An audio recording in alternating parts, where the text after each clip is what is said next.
So could you tell me your name and where you live? I'm Sinead and I live in Newmaston. And what age are you, Sinead? 19 just. So how did you get involved with the charity Reclaim? When I was around 12 and 13, I was quite a loud mouth, gobby young person, and I remember my head of year saying, we've got this project, and we kind of misconceived it to being like a naughty kid pre-project. So I went for it. It was 4 days off school, and we've done lots of activities over the 4 days, and then I kind of realised how passionate I was about change and what I wanted for my community, and I've actually been involved ever since.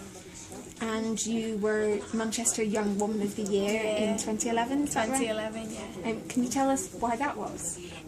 After being involved with Reclaim, I got very politically active and political minded, and I remember at the time of the riots, just before we'd done a project engaging young people within arts, then we knew straight away it had to change after the riots, so it's engaging young people, political people, that you can make changes.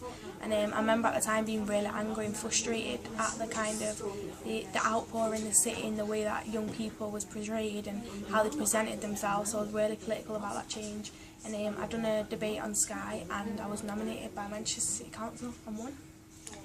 And you're currently a Northwards tenant. Yeah. What does that mean to you, being a Northwards tenant? What does it mean to have your own property? I've always been very strong-minded, very independent. I've always kind of knew what I wanted, and it just allowed me to flourish. Like, your own space is your own home. Like, you allow what goes on in there. You can say who comes and goes. It's just your own thinking space, and it's just great to have my own space where I can kind of hold down my job and do normal everyday things that I like by myself, because I've always been very independent.